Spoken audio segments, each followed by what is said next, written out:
సభాధ్యక్షులు మిత్రుడు కార్యనిర్వాహక అధ్యక్షుడు మహేష్ కుమార్ గౌడ్ గారు,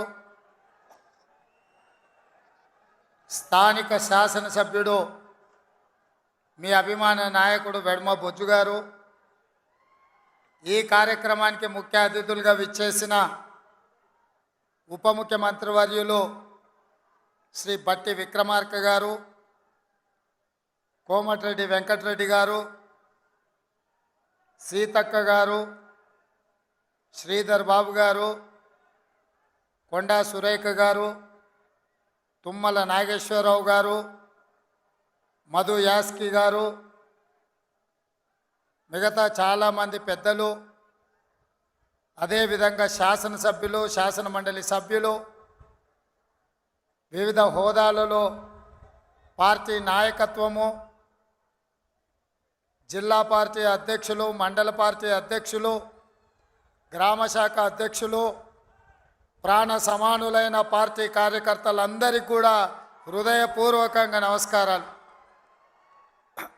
మిత్రులారా, ఆనాడు ఇక్కడే దళిత గిరిజన దండోర కార్యక్రమాన్ని తీసుకున్నప్పుడు పెద్దలు ప్రేమ్ సాగర్ రావు గారు బాధ్యతను తీసుకొని ఆనాడు ప్రభుత్వం నిర్బంధాలు కొనసాగిస్తుంటే, అడ్డంకులు సృష్టిస్తుంటే, ఏది ఏమైనా నలుమూలల నుంచి అడవి బిడ్డలు, ఆదివాసీలు ఇంద్రవల్లికి కదం దొక్కి ఆనాడు వేలాది మంది వచ్చి దళిత గిరిజన దండోరను ఆశీర్వదించి ఆగస్టు 9, 2021 నాడు కల్వకుంట్ల చంద్రశేఖరరావు మీద సమరశంఖం పూరించి ఈ తెలంగాణ గడ్డ మీద చంద్రశేఖరరావు కుటుంబాన్ని బొందబెడతామని చెప్పి ఆ అమరవీరుల స్తూపం సాక్షిగా ప్రతినబూని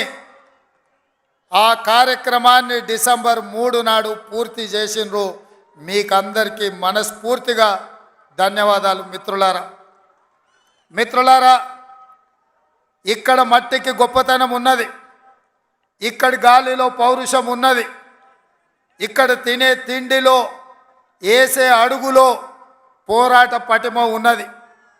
ఈ గడ్డ మీద మీ బిడ్డ కొమరం భీం జల్ జంగల్ జమీన్ అని చెప్పి ఆనాడు రాజ్యాలకు వ్యతిరేకంగా, అదేవిధంగా రామ్జీ గోండు, ఈ ప్రాంత గోండు బిడ్డ బ్రిటిషర్స్కు వ్యతిరేకంగా, రజాకర్లకు వ్యతిరేకంగా కొమరం భీం ఆనాడు పౌరుషంతో పోరాడిను. ఈనాడు చరిత్ర పుటలలో పోరాటాల గురించి చర్చించాలి అంటే, పౌరుషం గురించి ప్రస్తావించాలి అంటే రామ్జీ గోండు, కొమరం భీం గురించి ప్రస్తావించకుండా ఏ చరిత్ర మొదలు అవ్వదు అని చెప్పి నేను సగర్వంగా ఈ సందర్భంగా చెప్తున్న మిత్రులారా. అలాంటి పోరాట స్ఫూర్తిని తీసుకొని కేస్లాపూర్ గుడిలో దర్శనం చేసుకొని నాగోబా ఆశీర్వాదం తీసుకొని తప్పకుండా ఈ గడ్డ మీద ఇందిరమ్మ రాజ్యం తీసుకొచ్చి దళితులకు, గిరిజనులకు, ఆదివాసీలకు, బలహీన వర్గాలకు, మైనారిటీలకు వాళ్ళు మెచ్చే ప్రభుత్వం, వాళ్లను ఆర్థికంగా సంక్షేమ రంగంలో అభివృద్ధి ప్రాంతం వైపు నడిపించే ప్రభుత్వాన్ని ఏర్పాటు చేస్తామని చెప్పినాం. ఇవాళ ప్రభుత్వం ఏర్పడ్డది. ఆ ప్రభుత్వం ఏర్పడ్డది కాబట్టే మా ప్రభుత్వం మొట్టమొదటి అభివృద్ధి కార్యక్రమం ఆనాడు మాట ఇచ్చినాం. ఇదే ఇంద్రవెల్లి అమరవీరుల స్తూపం సాక్షిగా అభివృద్ధి కార్యక్రమాలను తీసుకొని ముందుకు వెళ్తాం. ఆదిలాబాదును దత్తత తీసుకుంటాం. తప్పకుండా ఈ ప్రాంతాన్ని, తప్పకుండా ఆదిలాబాదు ప్రాంతాన్ని, ఈ అడవ బిడ్డల ప్రాంతాన్ని, ఈ అమాయకుల ప్రాంతాన్ని, ఈ ఆదివాసీల ప్రాంతాన్ని అభివృద్ధి పదం వైపు నడిపించే బాధ్యత ఇందిరమ్మ రాజ్యం తీసుకుంటుందని ఆనాడు ప్రతిజ్ఞ చేసినాం. ఈనాడు అభివృద్ధి కార్యక్రమాలలో భాగంగా గూడాలకు రోడ్లు, గూడాలకు తాగడానికి నీళ్లు, నాగోబా గుడి అభివృద్ధి కోసం, అదేవిధంగా ట్రైకార్ నేతృత్వంలో ఈ విద్యార్థుల చదువుల కోసం ఈ ప్రాంతంలో మనము అభివృద్ధి కార్యక్రమాలను ప్రారంభించినాం. మిత్రులారా, ఆయల్ల నేను చెప్పిన ఇంద్రవెల్లి పర్యటన ఉందన్నప్పుడు కాంగ్రెస్ పార్టీ వాళ్ళే 1981లో ఈ ఆదివాసీ బిడ్డలను పొట్టన పెట్టుకున్నారు. ఏ ముఖం పెట్టుకొని కాంగ్రెస్ నాయకులు ఇంద్రవెల్లి దర్శించుకుంటారని కొంతమంది సన్నాసులు ప్రశ్నించారు. ఆనాడు నేను ఇదే గడ్డ మీద నుంచి క్షమాపణ చెప్పిన. ఉమ్మడి రాష్ట్రంలో సమైక్య పాలనలో సీమాంధ్ర పాలకులు తెలంగాణ బిడ్డలను, ఆదివాసీ బిడ్డలను, అడవి బిడ్డలను తుపాకీ తూటాలతో నేలకు వరుగుతుంటే, వాళ్ళ రక్తం చిందుతుంటే నిస్సహాయులమై సమైక్య పాలనలో చేతులు కట్టుకొని కూర్చున్నారు కొందరు. అది జరిగింది తప్పు. తప్పు జరిగినందుకు మన్నించండి. మా ఇందిరమ్మ రాజ్యంలో ఆదివాసీ బిడ్డలను ఆదుకుంటాం, తప్పకుండా కుటుంబాలను హక్కున చేర్చుకుంటాం, గుండెల్లో పెట్టి చూసుకుంటామని ఆ ఎల్ల మాటిచ్చినాం. ఇవాళ ఆనాడు అమరులైన కుటుంబాలకు ఇందిరమ్మ ఇండ్ల పట్టాలే కాదు, ఇండ్లు కట్టుకోవడానికి 5 లక్షల రూపాయల కుటుంబాలకు ఇచ్చి ఇవాళ నాడు అమరులైన కుటుంబాలను ఇవాళ ఆదుకునే కార్యక్రమం చేపట్టిన. మిత్రులారా, చరిత్రలో జరిగిన తప్పిదాలను, సమైక్య రాష్ట్రంలో ఉమ్మడి పాలనలో జరిగిన దుష్టాంతాలను సరిదిద్దడానికే శ్రీమతి సోనియా గాంధీ గారు తెలంగాణ రాష్ట్రం ఇచ్చిండ్రు. ఆ ఇచ్చిన తెలంగాణ రాష్ట్రంలో ఈనాడు ఇందిరమ్మ ప్రభుత్వాన్ని మీరు తెచ్చుకున్నారు. నేను అడుగుతున్నా ఈరోజు ఈ వేదిక మీద నుంచి కల్వకుంట్ల చంద్రశేఖరరావును సూటిగా, 10 సంవత్సరాలు తెలంగాణ రాష్ట్రంలో నీ ప్రభుత్వం ఉన్నది కదా, ఏనాడైనా ఈ ఆదిలాబాద్ గురించి, అడవి బిడ్డల గురించి, ఈ ఆదివాసీల గురించి, ఆనాడు ఇంద్రవల్లిలో నేల కొరిగిన ఈ అడవి బిడ్డల గురించి ఒక్కరోజైనా ఆలోచన చేసినవా? ఈ కుటుంబాలను ఆదుకోవాలి, ఈ కుటుంబాల ఆత్మగౌరవం నిలబెట్టాలి అని ఏ రోజైనా నీ మంత్రివర్గంలో చర్చించినవా అని నేను అడుగుతున్నా. ఇవాళ నువ్వు, నీ కుటుంబము, నీ కొడుకు, నీ బిడ్డ, నీ అల్లుడు, నీ సుట్టపల్ల కోసమే తెలంగాణ రాష్ట్రం వచ్చిందా? లేకపోతే ఈ ఆదివాసీ బిడ్డల కోసం, ఈ బలైన వర్గాల కోసం తెలంగాణ రాష్ట్రం సోనియమ్మ ఇచ్చిందా అని చెప్పి నేను సూటిగా ప్రశ్నిస్తున్నా. ఇవాళ ఈ వేదిక మీద నుంచి సూటిగా టీఆర్ఎస్ నాయకులకు నేను చెప్పదలుచుకున్న, తెలంగాణ ప్రజలు 10 సంవత్సరాల మీ దుర్గమార్గమైన పాలనను, ఈ తెలంగాణ రాష్ట్రాన్ని చెరుకు తోటల్లో అడవి పందులు ఏ విధంగా అయితే విధ్వంసం చేస్తాయో, ఈ తెలంగాణ రాష్ట్రం మీద మీరు, మీ కుటుంబ సభ్యులు, మీ పార్టీలు పడి దోసుక తిని కొల్లగొట్టి విధ్వంసం చేసి ఈ తెలంగాణ రాష్ట్రాన్ని విధ్వంస రాష్ట్రంగా మాకు అప్పజెప్పినారు. 7 లక్షల కోట్ల రూపాయల అప్పులు తెచ్చిండ్రు. మరి 7 లక్షల కోట్ల రూపాయల అప్పులు తెచ్చిన మీరు ఆనాడు మేము కట్టిన కడెం ప్రాజెక్టు కూలిపోతుంటే మరమ్మతులు చేసిండ్రా? ఈ ప్రాంతంలో సదర్మాటు ప్రాజెక్టు కట్టాలి అని అంటే సదర్మాటుకి ఏమన్నా నిధులు ఇచ్చిండ్రా? ఈ ప్రాంతంలో అడవి బిడ్డలుండే గూడాలకు రోడ్లైనా వేసిండ్రా? ఈ అడవి బిడ్డలకు మిషన్ భగీరథ పేరు మీద 40,000 కోట్ల రూపాయలు దోసుక తిన్నారు. తాగడానికి మంచినీళ్ళు ఇచ్చిండ్రా? ఒకవేళ మీరు ఈ గూడాలకు మంచినీళ్ళు ఇచ్చుంటే ఇవాళ మా మిత్రుడు బట్టి విక్రమార్క గారు 60 కోట్ల రూపాయలతోని మళ్ళీ గూడాలకు తాగడానికి నీళ్లకు నిధులు ఇవ్వాల్సిన పరిస్థితి ఎందుకు వచ్చింది అని చెప్పి నేను ఆ సన్నాసిని నేను అడుగుతున్నా. నిజంగా నేను అభివృద్ధి చేస్తే నాగోబా గుడికి 7 కోట్ల రూపాయలతోటి ఈరోజు మేము కార్యక్రమాలు తీసుకోవాల్సిన పరిస్థితి ఉంటుండేనా? ఇవాళ గూడాలకు, రోడ్లు లేని ప్రాంతాలకు 27-28 కోట్ల రూపాయలతోటి ఇవాళ రోడ్లు వేసే అవకాశం మాకు వస్తుండేనా? ఇవాళ ట్రైకార్ ద్వారా చదువుకునే పిల్లలకు తరగతి గదులు లేకపోతే 10 కోట్ల రూపాయలతోటి ఇవాళ తరగతి గదులు, ఆదివాసీ బిడ్డలు చదువుకోవాలి, ఐఏఎస్లు, ఐపీఎస్లు కావాలి, ఈ రాష్ట్రాన్ని, దేశాన్ని ఏలాలి అని చెప్పి ఇవాళ 10 కోట్ల రూపాయలతోటి తరగతి గదులు మేము నిర్మించినాం తప్ప నిర్మించడానికి నిధులు ఇచ్చినాం. ఒక్క రోజైనా ఈ బిడ్డల కోసం నువ్వు సమీక్ష చేసినావా అని నేను అడుగుతున్నా. ఎంతసేపు నీ బిడ్డలు, ఎంతసేపు నీ దోపిడి, ఎంతసేపు నీ ఫామ్ హౌజులు కట్టుకోవాలన్న ఆలోచన తప్ప నీ కొడుకుకో బిడ్డకో ఉద్యోగాలు ఇవ్వాలి, పదవులు ఇవ్వాలి, ప్రజలు బండకేసి కొడితే మళ్ళీ శాసన మండలి సభ్యత్వం నీ బిడ్డకు కవితకి ఇచ్చినవు తప్ప తెలంగాణ ఆడబిడ్డలకు చదువుకున్న పిల్లలకు ఉద్యోగాలు ఇచ్చినవా అని నేను అడుగుతున్నా. నువ్వు ఉద్యోగాలు ఇవ్వక 10 సంవత్సరాలు స్టాఫ్ నర్సులు నియమించక నువ్వు నిర్లక్ష్యం చేసిన కాబట్టే మొన్న మా దామోదర్ రాజ నరసింహ గారు వైద్య ఆరోగ్య శాఖ ద్వారా ఎల్బీ స్టేడియంలో 7,000 మంది ఆడబిడ్డలకు స్టాఫ్ నర్సు ఉద్యోగాలు మేమొచ్చి ఉద్యోగాలు ఇచ్చినాం. నీ బిడ్డను నిజామాబాద్ ఎంపీల బండకేసి కొడితే తండ్రిగా నీకు దుఃఖం పొంగుకొచ్చింది. నీ బిడ్డకెంబడే శాసన మండలిలో మళ్ళీ పదవి ఇచ్చినావు, కానీ గా ఆడబిడ్డలకు స్టాఫ్ నర్సు ఉద్యోగాలు ఇచ్చినవా? గది నీ నీతి, నీ జాతి. మరి మేము 7,000 ఉద్యోగాలు స్టాఫ్ నర్సులు ఇచ్చినాం. ఇవాళ నీ అల్లుని నీ కొడుకుని మంత్రిని చేసుకున్నాం. కానిస్టేబుల్ ఉద్యోగాలు 15,000 ఉద్యోగాలు భర్తీ చేయక ఆకాశంలో వేలాడుతున్నట్టు త్రిశంకు స్వర్గంలో నిరుద్యోగ యువకులు ఉంటే కోర్టులో కేసు ఉంటే నువ్వేమైనా పరిష్కరించినావా అని నేను అడుగుతున్నా. అందుకే మేము వచ్చిన ఎంబడే హోంశాఖ నా దగ్గరనే ఉంది. డీజీపీని ఇతర అధికారులను పిలిచి సమీక్షించి వేలాది మంది నిరుద్యోగ యువకులు ఈరోజు నిరుద్యోగులుగా అమీర్పేటలోనో లేకపోతే అశోక్ నగర్ చౌరస్తాల్లో దిల్సు నగర్ చౌరస్తాల్లో ఇంటికెళ్ళి తల్లిదండ్రులకు మొహం చూయించుకోలేక నిస్సారంగా జీవితం గడుపుతున్నారు. వాళ్ళకు ఉద్యోగాలు ఇవ్వాలని కోర్టుల్లో ఉన్న కేసులను ఇవాళ త్వరితగతిన పరిష్కరించాలని ప్రయత్నం చేసినాం. నువ్వు ఎంత అడ్డం పడ్డా, నువ్వు ఎంత గగ్గోలు పెట్టినా, బిల్లా రంగాలు మమ్మల్ని ఎన్ని శాపనార్థాలు పెట్టినా 15 రోజుల్లో 15,000 కానిస్టేబుల్ పోస్టులు భర్తీ చేసే బాధ్యత, 15 రోజుల్లో 15,000 కానిస్టేబుల్ పోస్టులు భర్తీ చేసే బాధ్యత మా మంత్రివర్గం తీసుకుంటుంది. మాది బాధ్యత అని చెప్పి నేను ఈ వేదిక మీద నుంచి మాట ఇస్తున్న మిత్రులారా, ఈరోజు తెలంగాణ సమాజం ఆలోచన చెయ్యండి.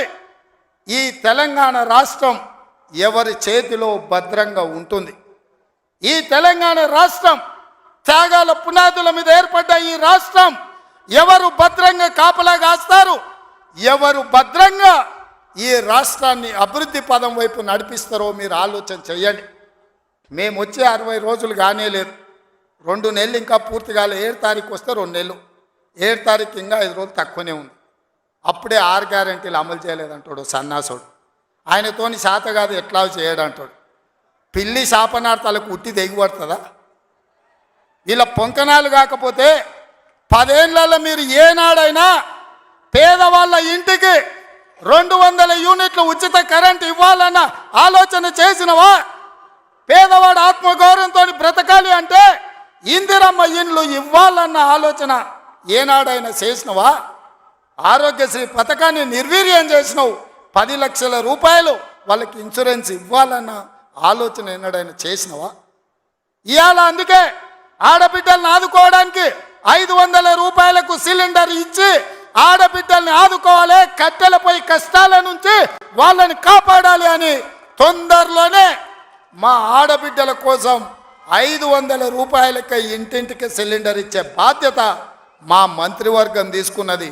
1,00,000 మంది ఆడబిడ్డలతోని ప్రియాంక గాంధీ గారిని రప్పించి 1,00,000 మంది ఆడబిడ్డల సమక్షంలో సిలిండర్ 500 రూపాయల కార్యక్రమాన్ని తొందరలోనే మీ ప్రభుత్వం మన ప్రభుత్వం తీసుకోబోతుంది అని చెప్పి మా మిత్రులందరికీ నేను చెప్పదలుచుకున్నా. అదేవిధంగా మిత్రులారా, ఇంటికి ఉచిత కరెంటు 200 యూనిట్ల వరకు ఇస్తామని ఆనాడు చెప్పినాం. పోయిన సంవత్సరం ఎవరెవరు ఎంతెంత వాళ్ళ ఇంటికి కరెంటు వాడినరో ఆ లెక్క కట్టి ప్రతి ఇంటికి తెల్ల రేషన్ కార్డు ఉన్న వాళ్లకు 200 యూనిట్ల వరకు తొందరలోనే ఉచిత కరెంటు మీ ఇంటికి ఇచ్చే బాధ్యత, మీ కుటుంబాలను ఆదుకునే బాధ్యత మన ప్రభుత్వం తీసుకుంటుంది, పేదల ప్రభుత్వం తీసుకుంటుంది. ఆ ఎల్లా ప్రగతి భవన్ అనే పేరు మీద పెద్ద గడిని నిర్మించుకొని కష్టాలు చెప్పాలి అని గద్దరన్న పోతే ఎర్రటెండకు మిట్ట మధ్యాహ్నం 3 గంటలు నీ గేటు దగ్గర నించోబెట్టినావు కదా కేసీఆర్. ఈ పాపం ఊరికెపోతుందా అని నేను అడుగుతున్నా. అందుకే కదా పార్టీని మొన్న జరిగిన ఎన్నికలలో బొక్కలు ఇరగొట్టి బోర్ల బొక్కలేసి గుణపాఠం చెప్పిండ్రు. గద్దరన్న ఉసురు తలిగింది కాబట్టి మీ బొక్కలు ఇరిగిన బిడ్డ గది గుర్తుపెట్టుకోండి అని నేను చెప్పదలుచుకున్నా. అందుకే మిత్రులారా, ఇవాళ ఈ ప్రభుత్వం మీది మనది, ఈ ప్రభుత్వం పేదోళ్ళది. ఈ పేదోళ్ళ ప్రభుత్వంలో ఆదిలాబాదును దత్తత తీసుకుంటాం. తప్పకుండా తుమ్మిడిఎట్టి దగ్గర ఉత్తమ్ కుమార్ రెడ్డి గారి అనుమతితోని సాగునీటి ప్రాజెక్టును కడతాం, కుప్టి ప్రాజెక్టును కడతాం, సబర్మతి ప్రాజెక్టును కడతాం, కడెం ప్రాజెక్టును రిపేర్ చేస్తాం. ఈ ప్రాంతాన్ని సాగునీటి రంగంలో పైనుంచి వస్తుంటే మా కొండ సురేఖక్క చూపిస్తుంది, కింద క్రేన్ పెట్టి బాయి తవ్వుకుంటారు నీళ్ళ కోసం, సాగు నీటి కోసం. మరి ఆ సన్నాసోడు 1 కోటి ఎకరాలకు నీళ్ళు ఇచ్చిన అన్నాడు. ఏడిచ్చిండా? వచ్చినా ఇవాళ హెలికాప్టర్ల పైనుంచి వస్తే ఎడారిని చూసినట్టుంది, ఎండిపోయిన పొలాలు కనిపిస్తున్నాయి. నీళ్ళ కోసం బావులు తవ్వుకుంటారు. ఇవాళ బావి తవ్వే క్రేను అది చూపించి సురేఖక్క అన్న ఇంకా బాయిల వ్యవసాయమే ఉంది, ఇక్కడ నీళ్లు రాలేదని. ఇవాళ వస్తావా కేసీఆర్, నీకు మళ్ళోసారి చూపిస్తా ఈ ప్రాంతాన్ని. ఏనాడా నువ్వు వచ్చినవో రాలేదో నాకు తెలియదు, ఎన్నికలప్పుడు ఓట్లాడుకొని వచ్చుంటావు, కానీ ఈ ప్రాంతాన్ని చూడడానికి ఎప్పుడన్నా వచ్చినవా? రా, ప్రభుత్వం హెలికాప్టర్ పెడుతుంది, మేము వస్తాం, నీకు చూపిస్తాం. 1 కోటి ఎకరాలకు నీళ్ళు ఇస్తా అనే పేరు మీద లక్షల కోట్ల రూపాయల దోపిడీకి పాల్పడ్డావు తప్ప ఈ ఆదిలాబాద్కు నీళ్ళు ఇవ్వలేదు. అందుకే ఈ ప్రాంతాన్ని సస్యశ్యామలం చేయడానికి సాగునీటి ప్రాజెక్టులను కట్టే బాధ్యత మా పార్టీ తీసుకుంటుంది, మా ప్రభుత్వం తీసుకుంటుంది. నిన్న మొన్న మాట్లాడుతున్నారు వాళ్ళు 3 నెలల 6 నెలల కేసీఆర్ మళ్ళీ ముఖ్యమంత్రి అవుతాడు, ఈ ప్రభుత్వాన్ని పడగొడతామని. నీ అయ్యా ఎవడ్రా పడగొట్టేటోడు? పడగొడతారా? ఎవడు కొట్టేది? నేను అడుగుతున్నా, వేలాది మంది మా యువకులు ఇక్కడ ఉన్నారు, మీరందరూ చూసుకుంటే ఊరుకుంటారా? పడగొడితే ఊర్లలోకి రానిస్తారా? ఊర్లలో ఎవడన్నా ఈ ప్రభుత్వాన్ని పడగొట్టాలన్న ఆలోచన చేస్తే మీ ఊర్లో యాప చెట్టుకు కోదండం వేసి కొట్టండి, లాగుల తొండలు ఇడవండి. ఇది ప్రజలు ఎన్నుకున్న ప్రభుత్వం, ప్రజలు ఆశీర్వదించిన ప్రభుత్వం, ప్రజల కోసం పనిచేస్తున్న ప్రభుత్వం. ఇది ప్రజా ప్రభుత్వం. ఆడ అనుకుంటుండు 1,00,000 కోట్లు పెట్టి కట్టిన కాళేశ్వరం కూలినట్టు ఈ ప్రభుత్వం కూలుతుందని. నీ అయ్యా నువ్వు దోపిడీకి పాల్పడ్డావు కాబట్టి ఆ కాళేశ్వరం గాలి వస్తే కొట్టుకుపోయింది. ఈ ప్రభుత్వం గాలి కాదు కదా, నీ ఖాందాన్ మొత్తం వచ్చినా బోర్ల బొక్కలు పండబెట్టి తొక్కుతాం. ఎవడని ప్రభుత్వం పడుతుందనో 6 నెలలకో 3 నెలలకో కేసీఆర్ ముఖ్యమంత్రి అవుతాడని చెప్పిండంటే మూతి పండ్లు రాలుతాయని నేను చెప్పదలుచుకున్నా. ఇంకా మన చూసిన నిత్యానంద స్వామి అని ఒక ఆయన ఉన్నాడు, తెలుసు కదా మీకు అందరికీ. ఆయన ఇక్కడక్కడైతే లాభం లేదని పోయి ఎన్నో దీవి కొనుక్కొని దానికి రాజు అని ప్రకటించుకున్నాడు. ఇక కేసీఆర్ సంపాదించిన అక్రమ సంపాదన ఉంటే పోయి ఏమన్నా అడవిలో పోయి ఎక్కడన్నా పోయి దీవులలో పోయి దీవి కొనుక్కొని దానికి రాజు అని ప్రకటించుకోవాల్సిందే, లేకపోతే ఆయన ఫామ్ హౌస్కి ఆయన ముఖ్యమంత్రి కావాల్సిందే తప్ప ఈ తెలంగాణ రాష్ట్రానికి మళ్ళీ జన్మలో ముఖ్యమంత్రి కాదు కదా, మంత్రి పదవి కూడా కేసీఆర్కు రాదని నేను చెప్పదలుచుకున్నా. నువ్వు చేసిన పాపాలకు నువ్వు పాపాల భైరవుడివి. ఈ నిరుద్యోగ యువకులను, ఉద్యమకారులను, అమరవీరుల కుటుంబాలను, రైతులను, దళితులను, గిరిజనులను, మైనారిటీలను, మహిళలను నిలువు దోపిడీ చేసి నిలువున ముంచిన నువ్వు, నీకు సిగ్గన్న ఉందా మళ్ళీ పదవి కావాలని అడగడానికి? నీకు కొంచెమైనా రోషం ఉన్నదాన్ని నేను అడుగుతున్నా. ఆయన మాట్లాడుతున్నాడు 6 నుంచి 8 పార్లమెంట్లు వస్తాయి. ఏంటికి వస్తే మళ్ళీ 6 or 8 ఇస్తే మోడీకి అమ్ముకుందామనా? మొదటిసారి 12 ఇస్తే మోడీకే అమ్మినావు, రెండోసారి 9 ఇస్తే తీసుకుపోయి మోడీకే అమ్మినావు. మారు బేరగాలు కాక ఈడ ఎంపీలు కొనాలి, ఈడ ఎంపీలు గెలవాలి, ఢిల్లీకి వెళ్ళి మోడీకి అమ్ముకోవాలి. దీనికోసమేనా నీకు వేసేది? నేను ఇవాళ సూటిగా కేసీఆర్ని అడుగుతున్నా. ఈ దేశంలో ఉన్నాయి 2, ఒకటి ఎన్డీఏ కూటమి, రెండోది ఇండియా కూటమి. ఎన్డీఏ కూటమికి మోడీ ఉన్నాడు, ఇండియా కూటమికి మేమున్నాం. మా దాంట్లోకి రానీయము, మా నీడ కూడా తాకనీయం. ఆ ఇంటి మీద పిట్ట ఈ ఇంటి మీద కాలిస్తే కాల్చి అవతలేస్తాం. నువ్వు ఎట్లకెళ్ళి అవుతావా? మరి నేను అడుగుతున్నా, ఎట్లకెళ్ళి అవుతావు? 1, 2 ఏదైనా గెలిస్తే ఢిల్లీలో తాకట్టు పెట్టి మోడీ దగ్గర గులాంగిరి చేయిస్తాడు ఆయన. అందుకే మిత్రులారా ఆలోచన చేయండి. ఇవాళ ఈ రాష్ట్రంలో, ఈ దేశంలో పేద ప్రజల ప్రభుత్వం ఏర్పడాలి అంటే 10 ఏళ్ళు ప్రధానమంత్రిగా ఉన్న నరేంద్ర మోడీ ప్రతి పేదవాడి ఖాతాలో 15 లక్షల రూపాయలు వేస్తా అన్నాడు, ప్రతి పేదవాడికి ఇల్లు కట్టిస్తా అన్నాడు, ప్రతి సంవత్సరం 2 కోట్ల ఉద్యోగాలు ఇస్తా అన్నాడు, రైతుల ఆదాయం 2 చేస్తా అన్నాడు. ఎవరి ఖాతాలన్న మోడీ 15 లక్షలు వేసిండా మిత్రులారా? వేసిండా? మీకేమైనా ఇల్లు కట్టించిండా? మీకు ఉద్యోగాలు ఇచ్చిండా? మన ప్రాంతానికి ఎప్పుడన్నా వచ్చిండా? పోనీ మీ ప్రాంతంలో ఆదివాసీ బిడ్డ స్వయం బాబురావుని ఎంపీ గెలిపించిండు, మంత్రి పదవిని ఇచ్చిండా? మరి ఏమి ఇయ్యనప్పుడు ఈ ప్రాంతంలో మోడీకి ఓటెందుకు వేయాలని నేను అడుగుతున్నా. మీరు ఆలోచన చేయండి. ఇవాళ మతం పేరు మీద ఒకడు, మద్యం పేరు మీద ఇంకొకడు రేపు ఎన్నికల్లో ఓట్లు అడగడానికి వస్తారు. ఇవాళ మతం ఒక రకం మత్తు అయితే మద్యం ఇంకొక రకం మత్తు. మోడీ కేడీ ఇద్దరు ఒక్కటయ్యి కాంగ్రెస్ను అడ్డుకోవాలని చూస్తున్నారు. అందుకే మిత్రులారా, ఆదిలాబాద్ను దత్తత తీసుకునే బాధ్యత మాది, మా ప్రభుత్వంది. మీకు యూనివర్సిటీ ఇచ్చే బాధ్యత మాది, మా ప్రభుత్వంది. మీకు తప్పకుండా తుమ్మిడేటు ప్రాజెక్టును కట్టే బాధ్యత మాది, మా ప్రభుత్వంది. తప్పకుండా సదర్మాట్ పూర్తి చేసే బాధ్యత మాది, మా ప్రభుత్వంది.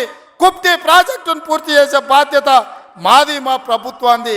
కడెం ప్రాజెక్టును మరమ్మతులు చేసే బాధ్యత మాది, మా ప్రభుత్వంది. తండాలలో, గూడాలలో, మారుమూల పల్లెల్లో ప్రతి తండాకు గూడానికి రోడ్లు వేసే బాధ్యత మాది. తాగునీళ్ళు ఇచ్చే బాధ్యత మాది. పేదోళ్ళ పిల్లలకు చదువుకోవడానికి పాఠశాలలు ఏర్పాటు చేసే బాధ్యత మాది. ఈ రాష్ట్రంలో 2 లక్షల ఉద్యోగాలు నింపే బాధ్యత మాది. 2,07,000 నింపినాం. ఇంకా 1,93,000 ఉద్యోగాలల్లా 15 రోజుల్లో 15,000 కానిస్టేబుల్ ఉద్యోగాలు నింపుతాం. ఇవన్నీ చేసే బాధ్యత మాది. అందుకే మిత్రులారా, ఏ ఆదిలాబాద్, ఏ ఇంద్రవెల్లి సాక్షిగా ఆగస్టు 9, 2021 నాడు దళిత గిరిజన దండోర పేరు మీద ఎన్నికల సమర శంఖాన్ని పూరించినమో, మీ ఆశీర్వాదం తీసుకొని గుండెల నిండా మీరు ఇచ్చిన ధైర్యాన్ని నింపుకొని తెలంగాణ మూలల నేను మా మిత్రులందరూ కలిసి సమన్వయం చేసుకొని ఇవాళ ఇందిరమ్మ రాజ్యం తెచ్చినాం.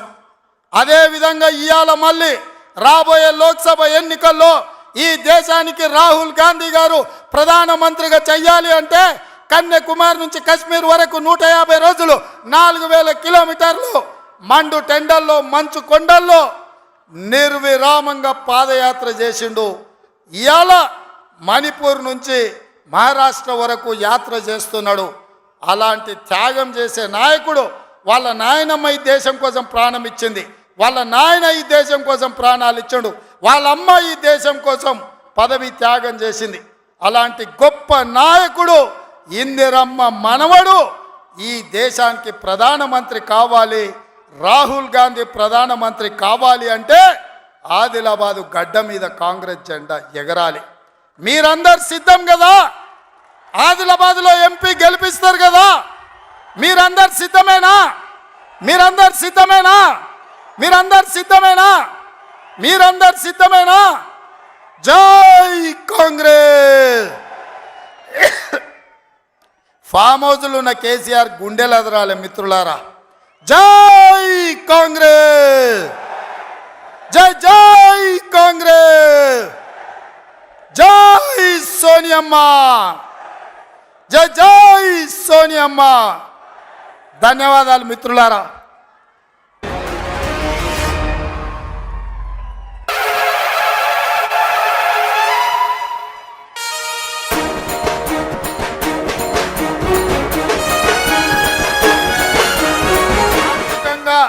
సంక్షేమ రంగంలో అభివృద్ధి ప్రాధం వైపు నడిపించే ప్రభుత్వాన్ని ఏర్పాటు చేస్తామని చెప్పినాం. ఇవాళ ప్రభుత్వం ఏర్పడ్డది. ఆ ప్రభుత్వం ఏర్పడ్డది కాబట్టే మా ప్రభుత్వం మొట్టమొదటి అభివృద్ధి కార్యక్రమం ఆనాడు మాట ఇచ్చినాం.